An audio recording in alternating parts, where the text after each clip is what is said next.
দরকার হয় ওর মারা দিস না সায়া।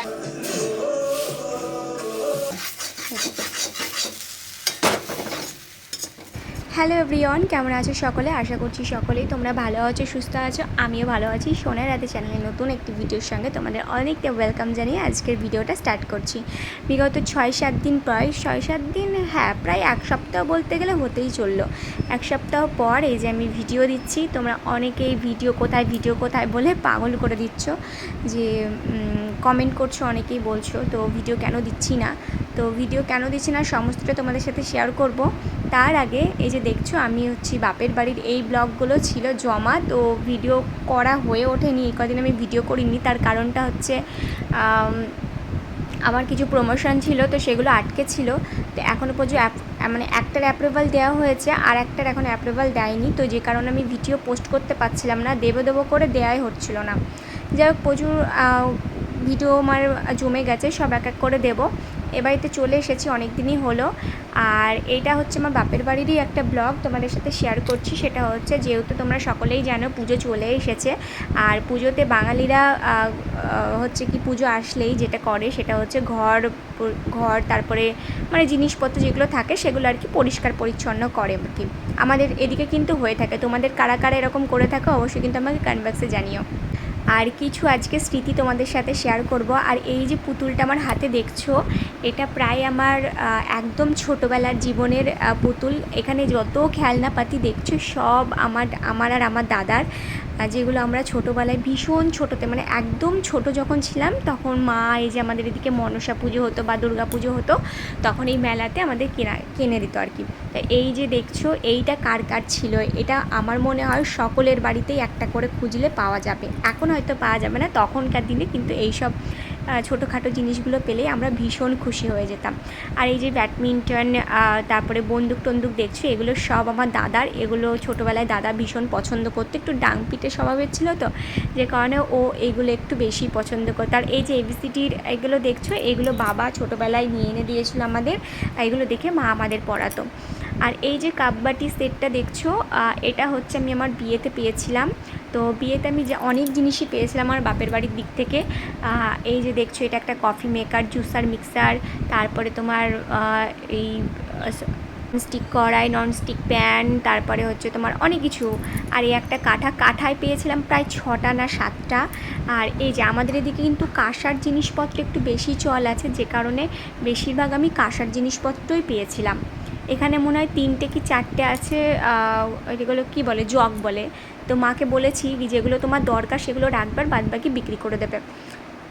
আর আমি যে দানে যে জিনিসগুলো আমি পেয়েছিলাম, মানে মারা আমাকে দিয়েছিল, সেগুলো আমি একটাও নিয়ে আসিনি, কারণ আমার যেহেতু ঘরে সেরকম জায়গা নেই, ওই কারণে আমি কিছু নিয়ে আসিনি। মাকে বলেছি আমি ঘরটাকে ভালো করে গুছিয়ে নিই, একটা জিনিসপত্র কিনি রাখার মতো, তারপরে আমি আস্তে আস্তে নিয়ে আসবো। তো মা ওই জন্য সব গুছিয়ে রেখে দিয়েছে। আচ্ছা, এই যে ফটোটা দেখে কি তোমরা কিছু চিনতে পারছো? আমার মনে হয় তোমরা চিনতে পারবে না, তো আমি তোমাদের পরিচয় করে দিচ্ছি। এই যে বিয়ের সাজে, মানে বর সাজে যে মানুষটাকে দেখলে মানে দেখতে পাচ্ছ আর কি, সেটাই হচ্ছেন আমার বাবা। আইবড় অবস্থায় ওরকম ছিলেন। আর যিনি আশীর্বাদ করছিলেন ওটা হচ্ছে আমার মায়ের ঠাকুমা ছিলেন। অবশ্য ওই মানুষগুলো এখন আর নেই, মারা গেছেন। আর পাশে যে টাকলু মাথা যার অন্নপ্রাশন হচ্ছিল, ওটা হচ্ছে আমি। ছোটোবেলায় ওরকম ছিলাম, মানে ছোটোবেলায় আমার চুল প্রচুর ছিল, তো মা চুল সহ্য করতে পারবে না বলে কেটে দিত, তখন ছোটো ছিলাম, পুচকি ছিলাম। তো যাই হোক, আর দাদুর কোলে আমার বসে অন্নপ্রাশন হচ্ছিলো। আমার দাদা দুজনেরই হয়েছে দাদুর কোলে বসেই, কারণ আমার যেহেতু মামা নেই সেই কারণে আমার দাদুই করেছিলেন। আমার দাদু ইয়াং বয়সে কত কিউট ছিল দেখেছো, ভীষণ হ্যান্ডসাম ছিল আমার দাদু। ছোটো ছোটো স্মৃতিগুলো যখন দেখছিলাম তো ভীষণ মনটা খারাপ হয়ে যাচ্ছিলো, সেই সময়গুলোর কথা মনে পড়ে যাচ্ছিলো। দাদুর আসা, সাইকেল দিতে আসা। আগে ছোটোবেলায় আমার দাদু খুব আসতেন আমাদের বাড়িতে, তখন দাদুর বয়স হয়েছিল না। এখন দাদু খুব একটা মানে হাঁটাচলা করতে পারেন, তবে কি বলো তো, মানে একা কোথাও যে যাবে মাসে একা ছাড়েন না, তো অনেক বয়স হয়ে গেছে তো এই কারণে। যাই হোক, এটা হচ্ছে পরের দিন সকালের একটা ভিডিও, যেদিন আমি চলে আসবো। মায়ে যে গোলা রুটি বানাচ্ছিল, আর আমার জন্য সিম্পল একটা রান্না করতে বলেছিলাম মাকে, আলু পোস্ত করতে বলেছিলাম, আর পোস্তর বড়া মা করে দিয়েছিল। আমার আলু পোস্তটা ভীষণই ভালো লাগে, খুব ফেভারিট যাকে বলে। আর এদিকে বৃষ্টি হচ্ছে সকাল থেকে প্রচুর পরিমাণে। তোমাদের ওদিকে কোথায় কোথায় বৃষ্টি হচ্ছে একটু জানিও তো। প্রচুর জায়গায় বন্যাও হয়ে গেছে, আমাদের মুর্শিদাবাদের তো ফারাক্কার জল যেহেতু ছেড়ে দিয়েছে, ওখানে অনেক জায়গায় বন্যাও হয়ে গেছে। আর এদিকে আমার গুলিরানির দেখো ভীষণ মনটা খারাপ আমি চলে আসছি বলে। আর তোমরা অনেকে আমাকে কমেন্ট করছিলে যে দিদি গুলিকে তুমি ভিডিওতে কেন এত দেখাও না। আর সত্যি বলতে গেলে পশু পাখিকে খুব একটা দেখানোর মানে নেই, মানে আর কি রেকমেন্ড করেনি ইউটিউব আর কি। তো যে কারণে সেরকমভাবে আমি খুব একটা বেশি ওকে দেখাই না, বেশি দেখালে আবার স্ট্রাইক পড়ে যায়, অনেক রুলস ফলো করতে হয় তো ধরো সেই কারণে। যাই হোক, এই যে আমি রেডি হয়ে গেছি, খাওয়া দাওয়া হয়ে গেছে আমার, এই যে বেরিয়ে পড়বো। ভালো লাগছিল না, এত বৃষ্টি পড়ছে ওদিকে, তো কি করব, বৃষ্টির ভিতরে আমি বেরিয়ে আসলাম, নইলে আর যেতে পারবো না, বোধন পড়ে গেলে আমি আর যেতে পারবো না। তো কালকেই বাড়ি চলে এসেছিলাম, কাল এসে আর সেরকম আর ভিডিও শ্যুট করিনি, এত শরীরটা খারাপ লাগছিল, তো ওই জন্য আর ভিডিও শ্যুট করিনি। এটা হচ্ছে পরের দিন সকালে, ঘরটা একটু অগোছালো ছিল, সেই জন্য আমি একটু গুছিয়ে গাছিয়ে রাখছিলাম সমস্ত কিছু আর কি। তো একটু পরিষ্কার করবো, ধুলোবালি সব জায়গায় পড়েছে, নোংরা হয়েছে, কারণ পেছন দিকে প্লাস্টার হয়েছে, তো ওই জন্য মানে যত প্লাস্টারের খোয়া মোয়া ছিল সেগুলো ঘরের মধ্যে এসে ছুটে ছুটে পড়েছে কিছু কিছু জায়গায়, তো সেগুলো একটু পরিষ্কার করে নেব, বিছানাটা পরিষ্কার করব।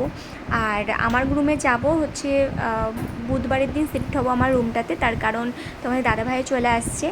আর তোমাদের দাদাভাই কবে আসছে সেটা তোমাদের আমি পরের ব্লগে জানাচ্ছি। আমি তো ভীষণ খুশি তার জন্য, যে প্রায় 2 মাস 15 দিন পর, টোটালি 2 মাস মতোই হতে চললো, ওকে তার দেখবো, খুব মজা, খুব আনন্দ আর কি।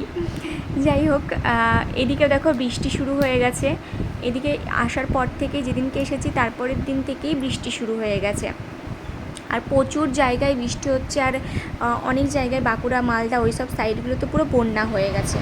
তো এই যে স্নান টান করে এসেছি, স্নান এই জাস্ট একটু মাত্র আগেই করলাম। হচ্ছে কি বুধবারের ওই যে লাস্ট ভিডিও করেছি বুধবারের দিন, না বৃহস্পতিবারের দিন এই বাড়িতে এসে, তারপরে আর সেরকমভাবে কোনো ভিডিও শ্যুট করিনি। আর আজকে হচ্ছে কি বার, সোমবার, আজকে সোমবারের দিন এই যে ভিডিওর এন্ডিং দিচ্ছি, ভাবতে পারছো, তার মানে মাঝখানে চলে গেছে প্রায় 4-5টা দিন।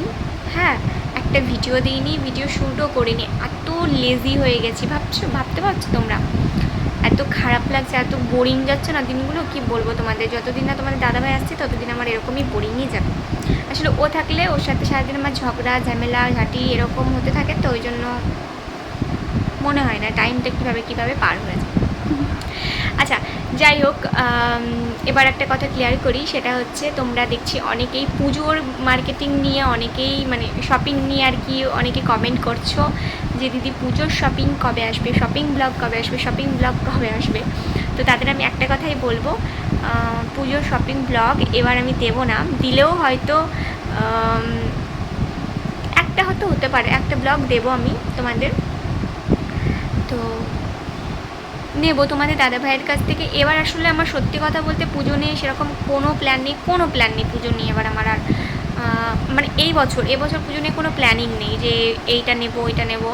তবে মামনি একটা দিয়েছে, কালকে গেছিলেন মামনি কাছড়া পাড়াতে, তো মামনি একটা নিয়ে এসেছে আমার জন্য, আর ভেবেছি তোমাদের দাদাভাইয়ের সাথে একটা নেব।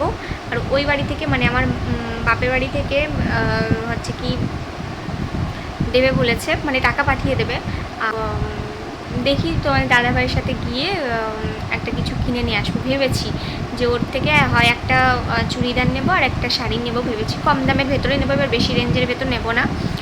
আর কারণ অনেক কিছু শপিং আছে, জুতো কিনতে হবে আমাকে, জুতোটা কেনা হয়নি, তো ভেবেছি জুতোটা কিনবো, আর কিছু কসমেটিক্স কেনার আছে, ব্যাস এইগুলোই, আর কিছুই না। আর সেরকম পুজোর বাজার আমার নেই, যদি থাকতো অবশ্যই তোমাদের সাথে শেয়ার করতাম, কারণ ওই বাড়ি থেকে মানে মাসিদের জন্য কোনো কিছু কেনাকাটা করতে পারছি না, তার কারণ মাসিদের হচ্ছে কি এখন কাল অসহ্য পড়ে গেছে, মানুষ মানে আমার ছোটো দাদু মারা গেছে, তোমাদের তো বলেইছি একবার ভিডিওতে, আমার ছোটো দাদু মারা গেছে, তো সে কারণে মাসিদের এখন কাল অসহ্য, 1 বছর না হলে কিছু নতুন কিছু করতেও পারবে না, নতুন কিছু দিতেও পারবে না, তো সেই কারণে মাসি বলেছে আমাদের দিতে হবে না, তো সেই জন্য মাসিদেরও কেনাকাটা হচ্ছে না এবার। তো এই হচ্ছে ব্যাপার, এই হচ্ছে কেনাকাটা আমার, সেরকম কোনো এক্সাইটিং কোনো ব্লগ তোমরা পাবে না। মনটা হয়তো কষ্ট দিয়ে দিলাম তোমাদের, কিন্তু কিছু করার নেই, সত্যি তো তোমাদের শুনতেই হবে, বাস্তব যেটা সেটা তো মেনে নিতেই হবে। তো যাই হোক, অনেক বেশি ভাট বকে ফেললাম, আজকের মতো ভিডিওটা এখানে এন্ড করছি। কেমন লাগলো অবশ্যই কমেন্ট বক্সে জানাতে ভুলবে না। দেখা হচ্ছে নেক্সট ব্লগে। সবাই ভালো থেকো, সুস্থ থেকো, টাটা।